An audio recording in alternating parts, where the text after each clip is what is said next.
Assalamualaikum warahmatullahi wabarakatuh. Mohon izin Pak Agustiar, mohon izin membuat video. Perkenalkan, nama saya Taruna Muda Vicky Malino, NIT 6225 111 350 116, kelas N1C, nomor absen 22. Di sini saya akan menjelaskan tentang penggunaan kecerdasan buatan generatif AI untuk edukasi. Nah, pendahuluan generatif AI. Pengantar tentang AI dan evolusi menuju generatif AI. Kecerdasan buatan telah berkembang pesat menciptakan generatif AI yang mampu menghasilkan konten baru dan inovatif. Nah, jadi dengan adanya generatif AI ini kita bisa mengikuti perkembangan teknologi, yaitu seperti contoh menghasilkan konten baru yang lebih inovatif, kreatif, seperti itu. Kemudian definisi generatif AI. Generatif AI, kecerdasan buatan generatif, merujuk pada teknologi yang mampu menciptakan konten baru seperti teks, gambar, dan audio berdasarkan data yang telah dipelajari, berbeda dari AI tradisional yang biasanya hanya menganalisis data. Generatif AI menggunakan model canggih untuk menghasilkan output yang kreatif dan inovatif. Teknologi ini berpotensi memberikan manfaat besar dalam berbagai bidang, termasuk bidang pendidikan, seni, dan media, dengan memungkinkan penggunaannya untuk berinteraksi dengan AI secara lebih mendalam. Nah, jadi dengan adanya generatif AI ini bisa mengembangkan teknologi yang bermacam-macam, seperti contoh dalam bidang pendidikan. Dalam bidang pendidikan yaitu bisa mengakses materi secara mudah. Kemudian seni, bisa mengolah atau mencari sumber informasi terkait seni. Dan media itu bisa bermacam-macam lah, bisa dari gambar, bisa membuat sesuatu dengan adanya generatif AI ini. Kemudian perbedaan AI. AI tradisional fokus pada analisis data dan pengambilan keputusan berdasarkan algoritma yang telah ditentukan. Sebaliknya, generatif AI memiliki kemampuan untuk menciptakan konten baru dengan memanfaatkan data yang ada, seperti teks, gambar, dan suara. Ini memungkinkan generatif AI untuk berinovasi dan beradaptasi lebih baik.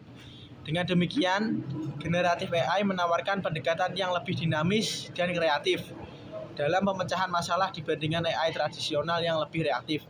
Nah, jadi dengan adanya generatif AI ini lebih bagus daripada AI tradisional. Dengan adanya generatif AI ini jauh lebih bagus dalam menciptakan kemampuan seperti konten baru dengan cara yang simple, yaitu memanfaatkan data yang ada seperti teks, gambar, dan suara. Seperti kita ingin melakukan membuat PPT, kita tinggal menuliskan teks yang kita inginkan. Jadi nanti tinggal dibuatkan oleh generatif AI. Kemudian tujuan dan manfaat generatif AI. Jadi manfaatnya itu kreativitas. Generatif AI mendorong ekspresi kreatif di kalangan siswa. Jadi dengan adanya generasi AI bisa meningkatkan kreativitas, kemudian juga produktivitas. Dengan adanya generatif AI ini mempercepat pembuatan konten dalam bantuan AI. Jadi produktivitas, menghemat waktu.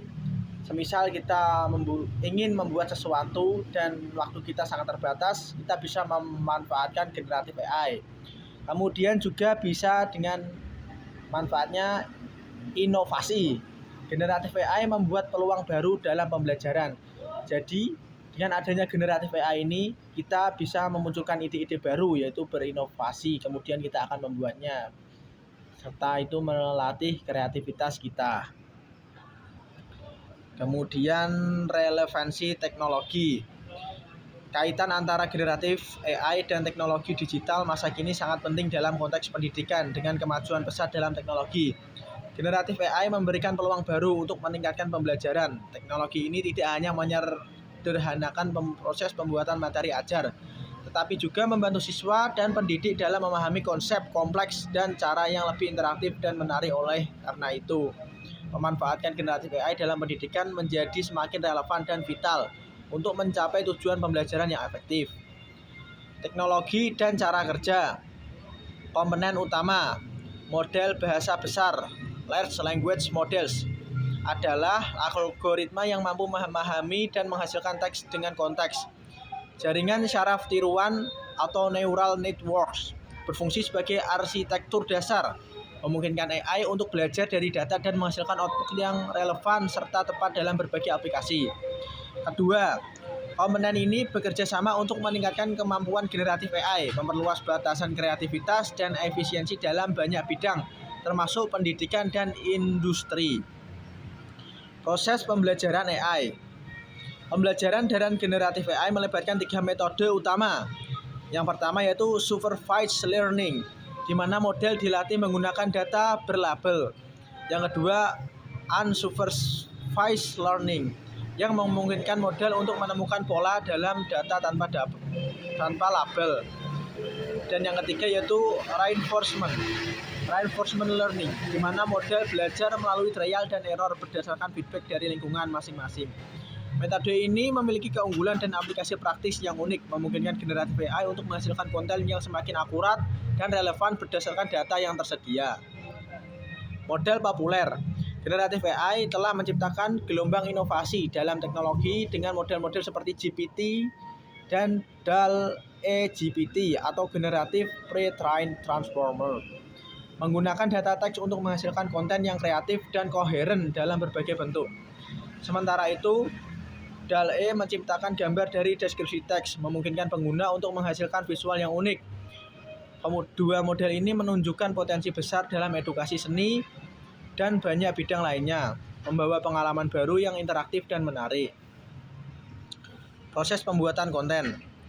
Generatif AI menciptakan konten baru dengan menganalisis data yang telah dipelajari melalui berbagai model pembelajaran.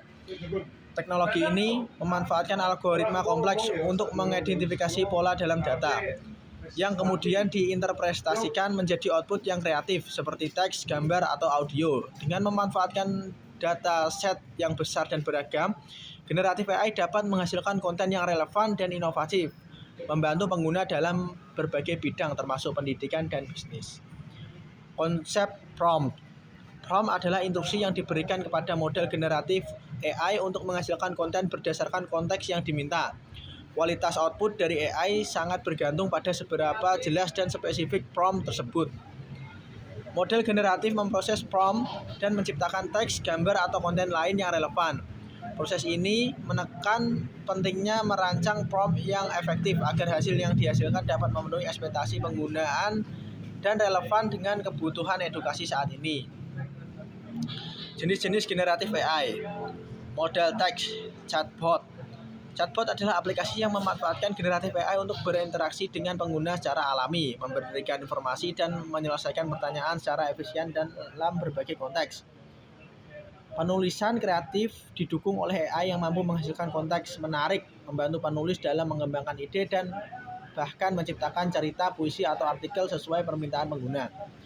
Penerjemahan bahasa semakin akurat berkat generatif yang memahami konteks, nuansa, dan budaya, memberikan terjemahan yang lebih lancar dan relevan bagi pembaca di seluruh dunia. Model gambar generatif AI. Dalam pembuatan gambar digital memungkinkan kreativitas tidak terbatas. Alat ini dapat menghasilkan karya seni unik, memberikan seniman lebih banyak opsi dalam ekspresi visual mereka. Desain grafis otomatis mempermudah pembuatan materi visual dengan AI. Pengguna dapat membuat desain profesional dalam hitungan menit, menghemat waktu dan usaha, serta meningkatkan produktivitas. Pengeditan foto juga mengalami revolusi dengan generatif AI. Teknologi ini memungkinkan pengguna untuk mengubah foto dengan mudah, menambahkan elemen baru atau memperbaiki detail tanpa kesulitan. Model audio dan video. Generatif AI dalam audio dan video memungkinkan sintetis suara yang realistis, menciptakan pengalaman mendengarkan yang lebih menyenangkan dan interaktif bagi pengguna di berbagai platform media.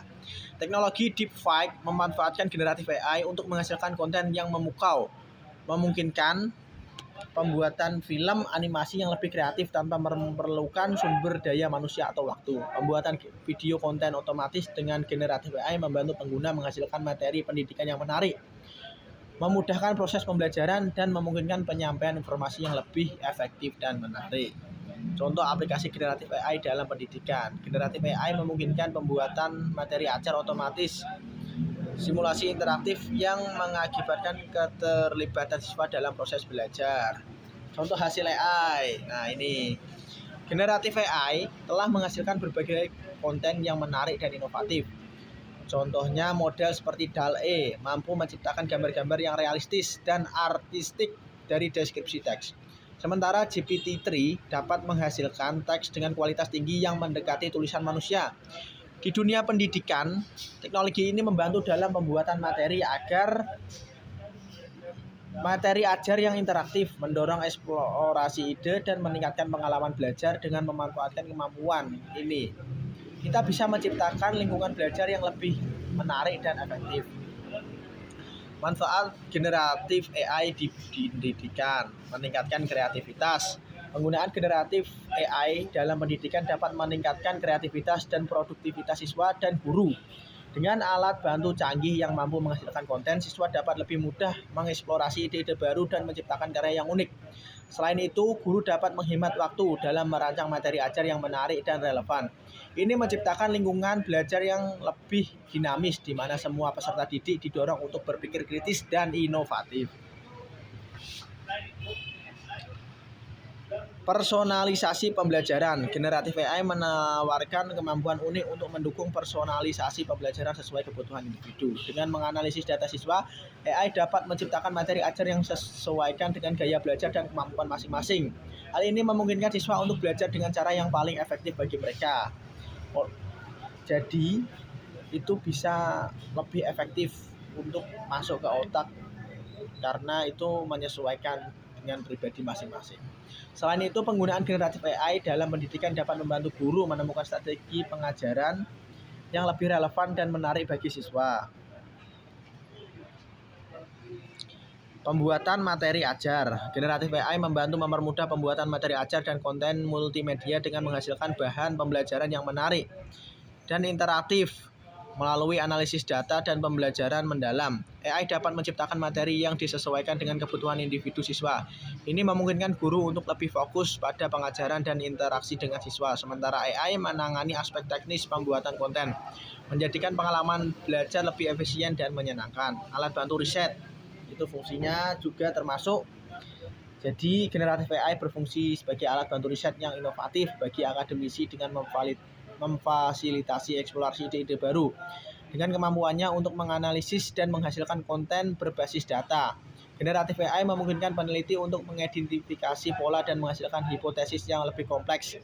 Selain itu, teknologi ini juga dapat membantu dalam pembuatan literatur akademik dan sintesis informasi, sehingga mempercepat proses penelitian dan meningkatkan efisiensi dalam penyampaian hasil yang lebih mendalam dan akurat. Tantangan dan resiko generatif AI. Resiko disinformasi. Penggunaan generatif AI dapat menghasilkan informasi salah atau disinformasi yang berbahaya. AI dalam proses pembelajaran dari data dapat mengeluarkan output yang tidak akurat atau menyesatkan. Nah, ini termasuk contoh dampak negatif dari generatif AI. Jadi harus pintar-pintar ya menggunakan generatif AI. Yang dapat memperburuk masalah kepercayaan publik terhadap sumber informasi. Nah, jadi tidak sembarangan menerima informasi, harus melalui sumber yang akurat. Oleh karena itu, penting bagi pengguna untuk selalu memverifikasi dan kritis terhadap informasi yang dihasilkan oleh AI sebelum menggunakannya dalam konteks akademis atau profesional. Isu etika AI. Dalam penggunaan generatif AI terdapat berbagai tantangan etika yang perlu diperhatikan. Plagiarisme menjadi masalah utama ketika karya yang dihasilkan oleh AI meniru atau memproduksi konten yang sudah ada tanpa atribusi yang tepat. Selain itu, hak cipta menjadi kompleks. Meningkatkan hasil karya AI dapat mempertanyakan orisinalitas Penting untuk memastikan bahwa pengguna memahami dan menghormati hak-hak kekayaan intelektual yang terlibat dalam hasil generatif ini untuk menciptakan lingkungan yang adil dan bertanggung jawab. Nah, jadi itu tidak boleh menggunakannya secara bersembarangan ya, karena itu ada hak cipta orang. Itu harus ada etikanya. Kemudian potensi bias AI. Bias dalam data yang digunakan oleh generatif AI dapat menghasilkan output yang tidak akurat atau tidak adil. Misalnya jika model dilatih dengan data yang tidak seimbang, hasilnya bisa mencerminkan stereotip atau ketidakadilan. Hal ini mempengaruhi kualitas dan keandalan informasi yang dihasilkan. Oleh karena itu, penting untuk secara kritis mengevaluasi data latih dan menerapkan praktik terbaik dalam pengembangan model untuk mengurangi dan meminimalkan bias demi menciptakan solusi yang lebih adil dan efektif. Dampak sosial dan psikologis penggunaan AI secara berlebihan. Penggunaan AI secara berlebihan dapat mengurangi interaksi sosial dan memicu masalah kesehatan mental pada individu. Nah, ini juga termasuk dampaknya ini. Ini bahaya ini. Jadi bisa merusak psikis seseorang karena tidak bisa interaksi dengan sesama orang tersebut. Jadi harus pintar-pintar menggunakan generatif AI. Generatif AI itu contohnya bermacam-macam, seperti Gemini, GPT, chatbot, DALL-E, kemudian ada banyak lainnya seperti Cici, itu juga termasuk generatif AI. Nah, dari presentasi yang saya sampaikan, apakah ada pertanyaan? Saya kasih waktu.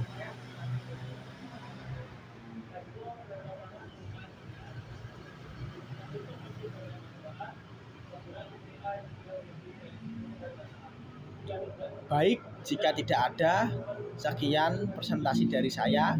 Jika Anda butuh informasi yang lebih lanjut, japri kami. Sekian presentasi dari saya. Mungkin ada tutur kata yang salah atau ada kekurangan, mohon dimaklumi. Sekian dari saya. Wassalamualaikum warahmatullahi wabarakatuh.